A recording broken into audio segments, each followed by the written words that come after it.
Lesson 9. Greetings, brothers and sisters. I am Ola, and I wanted to talk to you about communicating with the universe. Normally, if you have an open mind in a fully awake state, without meditating, dreaming, or sleeping, you can communicate with it. It depends on your mental openness. But if you are just beginning this path and want to achieve high quality communication, the best way is to do it in a self-induced hypnotic state. It can also be done through meditation. To do this, you must reach a deep state, as you know, by taking deep breaths when you hear your heartbeat and visualize the energy of your brain and body as a whole. Feeling it relax and how the body's energy centers, the chakras located in the head and brain, activate. At the same time, visualize how you will also feel the relaxation increasing and how your mind is moving away from the reality of the physical world, becoming much more capable of ascending to higher levels of reality. Once you have completed this process of meditation, you will have been able to reach a profound level, and that the mind is willing to ascend to the higher levels of reality. It's as simple as this. Visualize the mind, and then you will realize how easy it is to separate it from the body. Then you can ask the Father and the universe to accompany you on the journey and allow you to experience higher realities. You will be deeply relaxed, very sensitive to everything around you, but the physical world will not disturb you at all. Visualize the mind rising, and then you will pass through the different layers of reality that are above the physical world.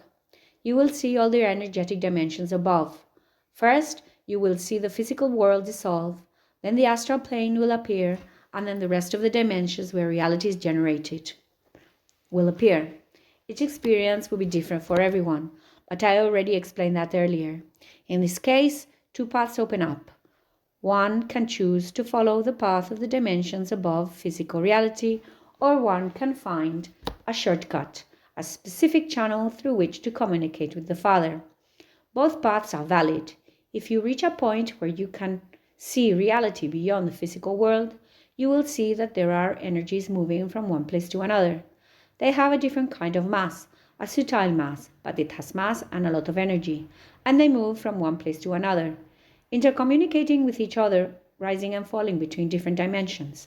When you reach the second or third dimension, above this one, you can ask any question you want. You can ask the universe, and the answer will appear.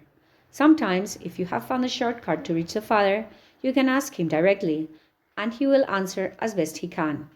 Other times, when one is in these dimensions above the physical world, it is possible to ask a question and see it reflected in the energy involved. In that energy, in that answer to that question, it will be possible to realize whether or not it will be possible.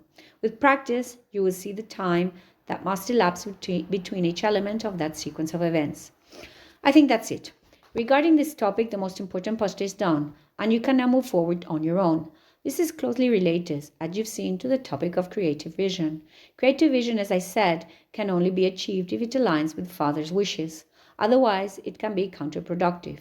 That's why you ask the question and see that if the response among the actors in that sequence of events is negative, it will be noticed, and the best course of action is to avoid provoking that action in the energetic world.